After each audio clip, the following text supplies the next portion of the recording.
गुरुदेव ने एक बार बहुत अच्छी बात किसी को कही थी। एक बच्चे का पेपर क्लियर नहीं हो रहा था, सीए का लास्ट पेपर बचा था और लास्ट पेपर बार बार क्लियर नहीं होते होते उसको 8 साल हो गया।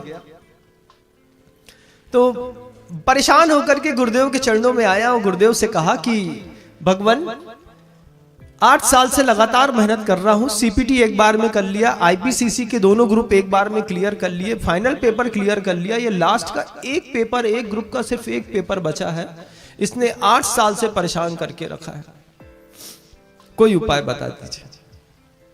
आचार्य श्री जी ने सिर्फ इतना कहा कि किसी भी प्रकार की विद्या की शुरुआत करो, सबसे पहले कागज में ऊपर 2 शब्द लिख दो, देखते हैं विद्या कैसे फलीभूत नहीं होती। सिर्फ 2 शब्द लिखने का खेल है बंधुओं। क्या करना महाराज? बोले पहले विश्वास रखो कि महाराज जो कहते हैं वो बात सही है। हाँ, आप जैसा बोलेंगे वैसा।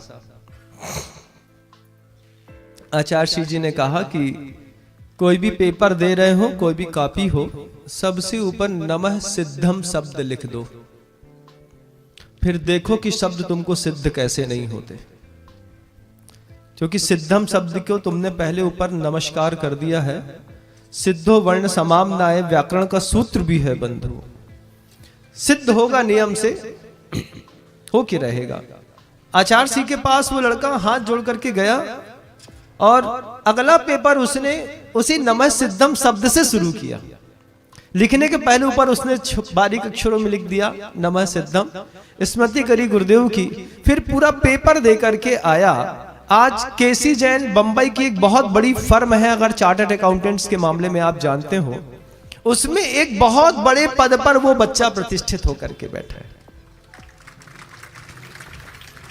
मतलब जो चार्टर्ड पढ़ना चाहते हैं, अगर उनको केसी जैन बंबई की फर्म में फैकल्टी के रूप में काम करने के लिए मिल जाए या फिर वहां पे इंटर्नशिप करके कुछ सीखने के लिए मिल जाए, तो आदमी अपना सौभाग्य मानता है। वो उस फर्म में एक बड़ी पोस्ट पर जाकर के बैठ गया, आचार्य श्री के अनंत भक्तों में शामिल हो गया। बोला भगवान ये शब्द अगर आपने पहले कह दिया होता तो मैं 5-7 साल पहले क्लियर कर लिया होता।